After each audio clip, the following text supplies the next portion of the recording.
listas para una primera conversación respecto a una semana que partió con la intensidad política de las inscripciones para las candidaturas presidenciales. Y la noticia que llamaba la atención era la amplitud de las cartas anotadas para la papeleta en una cantidad, no sé si récord de candidaturas presidenciales, pero un número bastante alto. Pero la semana terminó con menos candidaturas de las que habían partido durante estos 7 días porque las decisiones del CERVEL llamaron la atención. Primero, cuando respecto a Gino Lorenzini se rechaza su candidatura por no haberse desafiliado del Partido de la Gente, partido que fundó junto a Franco Parisi. Lorenzini tiene sus respuestas y va a pelear esta opción ante el Tricel. Pero luego está, quizás aún más llamativa, que no se acepta la candidatura, se rechaza la candidatura de Diego Ancalao Gavilán por lo que ya más o menos es sabido, más de 23.000 firmas que aparecen suscritas bajo la condición ante mí. ¿Ante quién? Ante un notario que ya estaba fallecido y cuya notaría no estaba en funcionamiento. Partimos con los comentarios para una noticia que de alguna manera da nuevos motivos para alimentar la tan precaria confianza ciudadana en la política, Alejandra. Sí, y yo creo que fuera, o sea, además del espectáculo de haber eliminado a esta candidatura por este problema, está el espectáculo de las respuestas que han dado los integrantes, ¿no? El propio candidato que señala que él no podía controlar lo que pasaba en terreno. La lista del pueblo diciendo que este señor Ancalao había llegado desde afuera con prácticamente el paquete de las firmas hecho y que ellos no tuvieron nada que ver y que incluso se van a querellar contra él. Me parece que da un triste espectáculo, sobre todo de un grupo que se levantó o que generó esta idea de que ellos iban a responder a la vieja política con prácticas nuevas, con una representación popular de los anhelos de los marginados de siempre, y creo que es muy bochornoso todo lo que está pasando. Sobre todo esta negativa a reconocer un problema bastante vergonzoso, diría yo, y que es delito además. Así es, no solo es vergüenza, es delito, pero respecto puntualmente a la lista del pueblo, claro, aquí está la promesa implícita y explícita también de un recambio para formas de hacer política que habían caído, que caen en formas de corrupción. Y la lista del pueblo, al intentar saltarse las formalidades de los partidos políticos instalados, no solo se salta las formalidades, sino que muestra, con la información que tenemos hasta ahora, nuevas maneras de herir nuevamente la confianza de la ciudadanía, ¿no, Yasna? Sí, estoy de acuerdo. Hay un daño importante a la fe pública, pero creo que es importante también hacer distinciones. Aquí hay convencionales que por distintas razones utilizaron un instrumento circunstancial como que fue entregado por el sistema político para que pudieran incorporarse a la Convención Constitucional. Y ese instrumento circunstancial, y valga la redundancia, instrumental, fue la lista del pueblo. La idea era articular voluntades independientes de personas que tenían sus propias representaciones de situaciones territoriales, locales, medioambientales, distintas temáticas de distintas comunidades. Y creo que hay que hacer la distinción porque no por nada, más de 1/3 de los convencionales de ese referente ya se marginaron, incluso varios de ellos antes de esta situación. Y es efectivo que esta situación vino externamente por una candidatura presidencial. Ahora, creo que se traiciona la fe pública, es evidente. Se traiciona también esta idea de un sentimiento de independencia, autonomía respecto al sistema político o del sistema de partido fundamentalmente, porque una camarilla, esto es un grupo, un conjunto de líderes, hay algunos convencionales entre ellos efectivamente, pero una minoría, utiliza este referente instrumental para otros propósitos, saltándose etapas que cuando se aspira a sistemas de representación como el parlamentario, como el presidencial, se requieren ciertos mecanismos a los que sí están sometidos los partidos políticos.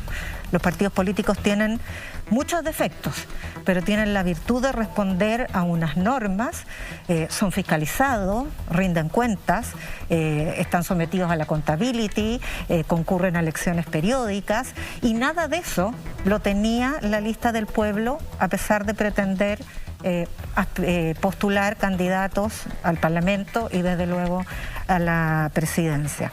Sí, yo quisiera complementar ese punto de vista, que efectivamente hay dos listas del pueblo, si uno lo pudiera imaginar así. Una lista del pueblo es este movimiento instrumental que se armó por Twitter. Un grupo de personas empezaron a decir: somos la lista del pueblo, postula con nosotros, y había muchos independientes que se sumaron a esta idea y generaron las postulaciones de candidatos a la Convención Constitucional, candidatos y candidatas. No todos, no se conocían entre sí, la mayoría, y particularmente no conocían a este grupo de personas que, digamos, orquestaron esta idea, suerte de movimiento instrumental, pero parecía razonable y, digámoslo, tampoco había ningún movimiento otro proponiendo una idea similar, así que muchos de los convencionales que fueron electos y electas participaron en esta coordinación. Pero eso, una vez que son electos, la gran mayoría funciona aparte de esta lista del pueblo política, que en una suerte de asambleas bastante pequeñas, con bastante pocas personas, deciden llevar candidatos a la presidencia y al Parlamento. De ese proceso, hasta donde yo sé y he reporteado el tema en la Convención Constitucional, hasta el más cercano a esta lista del pueblo movimiento, que es Rodrigo Rojas, dicen: no hemos participado de ese proceso. Los convencionales y las convencionales que están en la convención, que fueron electos en esta coordinación, no están participando de este proceso que ellos llevan aparte para llevar candidatos y candidatas a las elecciones de mayor cuantía. Y es ahí donde han pasado cosas que ya, digamos, rayan en lo absurdo, como que primero hacen una elección, designan a Cristian Cueva, momentos después le quitan el piso, nombran a otras personas, hay facturas que rindieron gastos electorales que están firmadas por parientes de este grupo, y ahora, y después que salen de ese embrollo postulando a Diego Ancalao, que además tiene antecedentes previos sobre prácticas similares, salta con este pastel. A mí lo que me sorprende, y lo estábamos discutiendo antes, es que el CERVEL diga, bueno, hay como un relato de lo que pasó, que uno de los consejeros era vecino de la hija del notario y así, digamos, detectó que, como estas firmas van a estar firmadas por un notario fallecido, y habrán dado una información de que ahora van a revisar para atrás. Y eso yo creo que es un problema, porque uno tenía la impresión de que esto se revisaba antes. Claro, quiero detenerme un poco ahí, porque yo creo que las distinciones que estamos haciendo en el programa son muy útiles, para la opinión pública, porque yo creo que aquí hay también cierta intencionalidad de plantear que toda la lista del pueblo y que todas las ideas asociadas a la lista del pueblo quedan irremediablemente manchadas con el caso Ancalao. Y hay una distinción clara entre quienes se articularon para conseguir la elección, como para poder postular y luego ser elegidas en la convención, y luego está, digamos, esta otra orgánica que claro, genera las candidaturas, ¿ok? Esa es una primera distinción que me parece súper importante. Luego hay otra distinción que tiene que ver con que efectivamente una cuestión es saltarse las normas que rigen a los partidos políticos que sabemos están bastante desprestigiados, pero para los cuales en Chile Hay ciertas normas, hay normas y se han incluso aprobado nuevas recientemente, ¿no es cierto? Todo lo que se hizo trabajo en Comisión Engel, para dar mayor transparencia a los partidos políticos y de esa manera recuperar la confianza. Lo que está acusando el CERVEL en el caso Ancalao no es solo haberse saltado las normas para los partidos políticos, o sea, es derechamente presentar 23.000 firmas ante un notario que ha fallecido. O sea, eso no es permitido ni en la vieja política, ni en la nueva política, ni en la política del futuro. O sea, esa cuestión está fuera. No, es que yo te mencionaba solo estoy resumiendo tu punto porque tú lo has hecho muy bien, tú lo has planteado muy bien, Yana. Solo quería estar segura de esos planteamientos, porque luego viene este tercer tema que está abriendo Alejandra Matus y que tiene que ver con qué pasa con el CERVEL. El CERVEL durante yo creo que en nuestra historia política reciente ha sido un organismo frente al cual la ciudadanía siente confianza, la rapidez con la que se conocen los resultados. ¿Cuántas veces hemos dicho, mira, en qué países tenemos todos los votos gracias al trabajo de los apoderados de mesa, las apoderados, en fin, y tenemos el conteo rápido y transparente?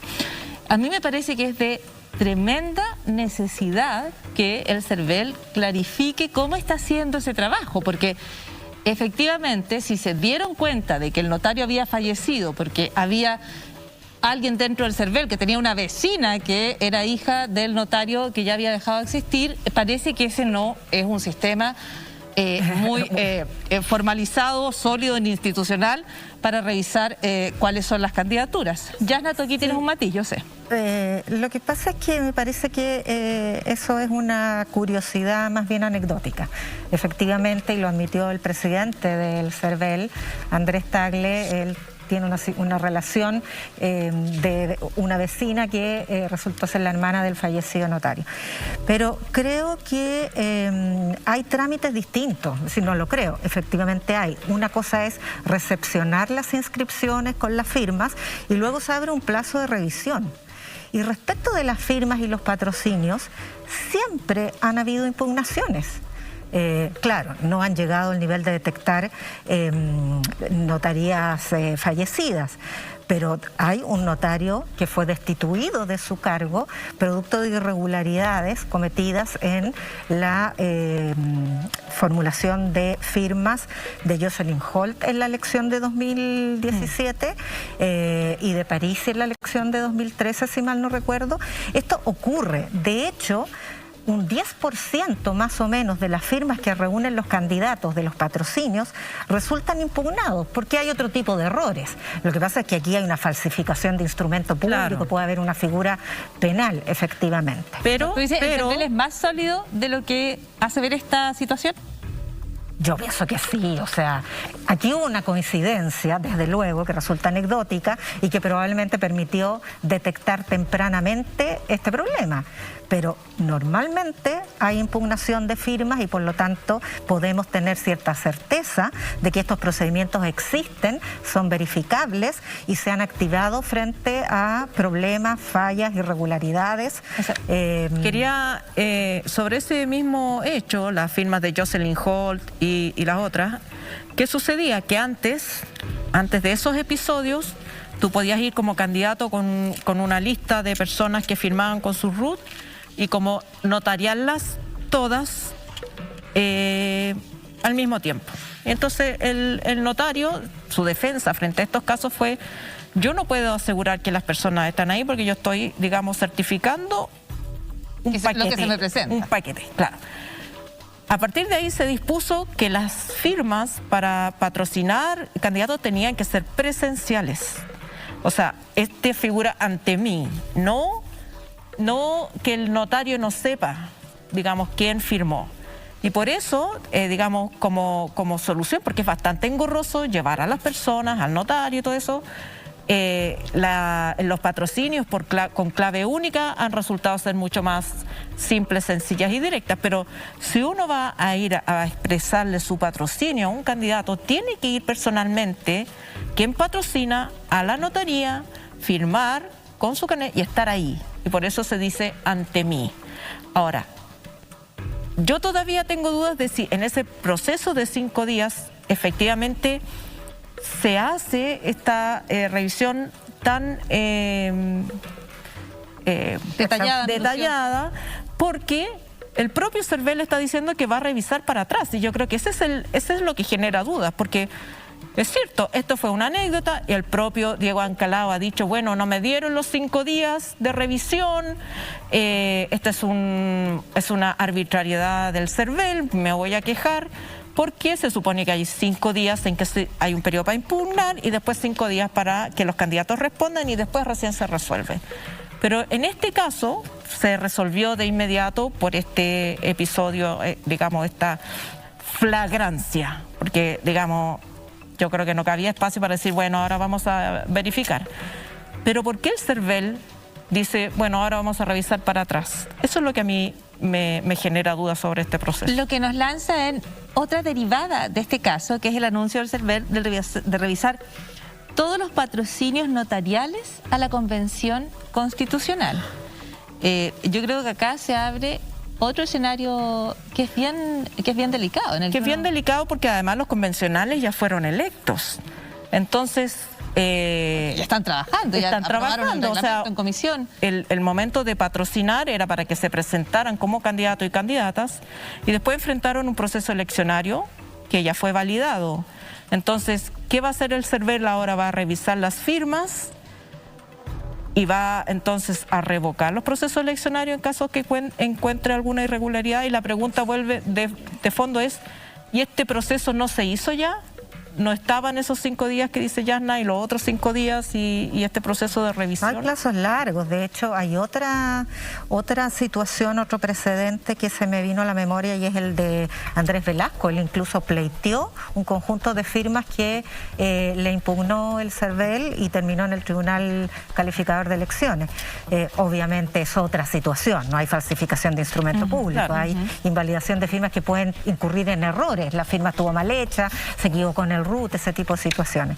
Pero respecto a la revisión hacia atrás de los convencionales, yo creo que, a ver, fue respuesta a una solicitud de parlamentarios de Chile Vamos. Creo que fue un error decirlo porque además el nivel de riesgo es bastante bajo. Recordemos que los convencionales buscaron sus patrocinios en plena cuarentena o en situación de pandemia bastante más alta y justamente fue en virtud de ello que se activó este mecanismo por clave única de patrocinar a través de la plataforma del CERVEL. Y la inmensa mayoría de los patrocinios se hizo justamente en esa plataforma. Yo creo que en el caso de Diego Ancalao una de las cosas que llamó la atención fue el alto número de patrocinios físicos. En papel, claro. No porque era muy raro. Ahora, creo aquí que hay también otro elemento al que hay que ponerle cuidado y es que este tipo de organizaciones con poca experiencia, con poca organización, con poco conocimiento de los protocolos y de los procedimientos para esto, no son profesionales de la política, son independientes. Y como son además outsiders respecto al sistema tradicional, son presa fácil de embaucadores. Y es posible que nos encontremos con ese tipo de situaciones. Hay personas que prestan servicios remunerados en estas materias. También podríamos estar en presencia de eso. Yo lo que lamento es que frente a esta situación, que efectivamente daña fuertemente la fe pública y daña a un referente de convencionales que está haciendo su trabajo y muchos de los cuales, como hemos dicho, las tres no tienen ninguna vinculación con esta situación, es que hay otros 2 candidatos presidenciales que no fueron impugnados ni van a ser impugnados y que tienen bastantes cuestiones respecto de las cuales responder. Marco Enríquez Ominami está involucrado, aun cuando haya sido absuelto, está establecido que recibió su campaña, claro, no materialmente él, pero su campaña, a través de su brazo derecho, de su jefe de campaña, casi 400 millones de pesos para el 2013 y otros tantos para el 2017. De SQM. Eso daña la fe pública de manera igual o más grave. Y en el caso de Franco Parisi, que tampoco ha sido impugnado ni va a hacerlo, porque son personas profesionales que saben hacer estas cosas, lo que no les da mayor mérito necesariamente, él fue despedido de 2 universidades en Estados Unidos por acoso sexual. Y después de 2018, en que salieron a las calles las mujeres y las muchachas universitarias por acoso de sus profesores, reclamando educación no sexista, que se inscribe un candidato con ese prontuario, me parece grave. Además de haber sido impugnado en su rendición de gastos electorales en 2013 por comprar hasta calzoncillos Hugo Boss. Esas cuestiones hay que recordarlas y también hay que ponerlas sobre la mesa cuando estamos evaluando transparencia y probidad en los aspirantes a representación. Lo que nos lleva... Claro, pero eso no sé si lo puede detectar el CERVEL. No, hay un problema, hay un vacío ahí de son nuestro situaciones sistema completamente distintas. Las traigo a colación porque nos ha desviado del debate que debiéramos tener también respecto de las características, los atributos y las trayectorias de otros candidatos presidenciales que siguen en carrera. O sea, yo creo que enciende varias preguntas. La situación, yo creo que incluso una pregunta respecto a la política, a cómo podemos buscar una forma de desarrollo político, de representación política, que efectivamente nos lleva al lugar donde queremos ir como país. Yo creo que hay una conversación más grande aquí también, ¿no es cierto? Hemos pensado durante mucho tiempo que una política donde los nombres se van repitiendo no es sana, no genera oxígeno en el sistema, desconecta a los representantes y las representantes de las demandas de la ciudadanía, y qué prueba más clara, el estallido, ¿no es cierto? Porque dentro de todos los factores que lo gatillan, uno muy importante es que el Congreso, el sistema político no es capaz de procesar ni en algunos casos ni siquiera conoce la realidad de las personas. No queremos un sistema político cerrado, un grupo chico que se junta en una cocina. Pero necesitamos reemplazar eso, oxigenar ese sistema con un sistema que nos dé garantías de que efectivamente vamos a ir mejorando las cosas. Y yo creo que esa conversación grande está también en discusión acá, ¿no es cierto? Porque hay quienes han vuelto a decir, bueno, resulta que necesitamos política profesional, ¿no? No nos sirven estos liderazgos nuevos porque quedan expuestos a, por ejemplo, lo que tú decías, no conocen, no necesariamente saben bien cuáles son las mecánicas o incluso las normas en algunos casos eventualmente, y por lo tanto son más inestables. Yo no creo, solo quiero marcar el punto, no creo que sea imposible, o sea, no creo que la respuesta a esta situación que estamos viviendo hoy, en 5 días de haberse inscrito las candidaturas presidenciales y parlamentarias, no creo que la respuesta sea volvamos a la anterior, necesitamos políticos que se profesionales que se reelijan para siempre. No podemos salir por ahí, pero sí nos demuestra lo delicado que es este momento. ¿Qué nuevos liderazgos necesitamos? ¿Qué formación necesitamos? O sea, yo creo que lo importante es transparencia y es información, porque yo no estoy segura que el problema de estas personas que digamos, son 2 personas o 3 que están detrás de esta organización de la lista del pueblo y de toda esta como articulación, no estoy segura que hayan pecado de inocentes. Creo que eso está por verse y que habrá que investigarlo y tal. Y me parece súper importante que haya transparencia, que no por proteger, digamos, estas nuevas esperanzas o expectativas, miremos para el lado de lo que está pasando ahí, porque creo que es importante saber, porque nos alerta de lo que va a venir. Porque también hay un incentivo económico que se dio en el caso de Parisi y otros candidatos presidenciales, que yo creo que es muy importante que la población sepa. Si tú tienes una candidatura presidencial con suficiente exposición pública, no vas a tener que gastar mucha plata en la campaña y vas a recibir una devolución del Estado por cada voto que obtengas. Y hay muchas personas mirando esa posibilidad como un acto, como la candidatura en sí misma, como una parodia para recibir esos recursos, sin contar los recursos que se reciben por aportes y donaciones. Hay candidatos que han participado en elecciones y que han recibido, después de contar gastos y digamos, entre los gastos de campaña y la devolución de votos, 500 millones de pesos en una elección. Entonces, hay personas que pueden estar, digamos, ahí. ¿Cuál es la motivación real de alguien para postular a una candidatura? Yo creo que eso es muy importante saberlo, y ese no se puede detectar en el CERVEL, el periodismo contribuye cuando revela, digamos, las trayectorias de las personas, pero también las propias personas que van a apoyar. No porque alguien diga que viene a ayudar al pueblo, significa que realmente quiere ayudar al pueblo. O sea, también hay que hacer una pequeña investigación y ver qué es lo que hay detrás, de dónde vienen estos señores, cómo viven, de dónde han sacado el dinero para hacer lo que hacen. Son preguntas que nos tenemos que hacer en los movimientos chicos, en los movimientos grandes, en los medianos. Exactamente. Y de nuevo, ¿por qué hay una devolución de dinero desde el Estado por cada voto que obtiene una candidatura presidencial? Porque no queremos y no pensamos que un sistema sea más justo cuando solo quienes tienen dinero y patrimonio y recursos puedan instalar candidaturas, ¿no? La idea de que el Estado financie la política tiene que ver con que todas y todas puedan encontrar un espacio, también aquellos que no tienen patrimonio, ¿no es cierto? Y por lo tanto pueden contar con ese dinero para financiar sus campañas o parte de sus campañas. Pero efectivamente se abre la puerta para que eventualmente alguien ocupe la candidatura como una charada, dices tú, como una parodia, porque en realidad lo que el objetivo no es llegar a la presidencia, sino eventualmente conseguir esos recursos desde el Estado y la visibilidad que da el tener una candidatura presidencial. Uno se puede preguntar si hay tantos proyectos de país distintos como los que están reflejando cada una de las candidaturas que se inscribieron al inicio de la semana, ¿no es cierto? Sí, pero ojo, Paula, o sea, el sistema proporcional favorece la representación de minorías y la dispersión de fuerza. Esto no es algo único en Chile. De hecho, en Chile no es tan mayoritario como en otras partes. Vimos Perú. Eso iba a mencionar, más de 20 candidatos presidenciales. Yo creo que en ese sentido la diversidad, el sistema proporcional tiene ventajas y defectos.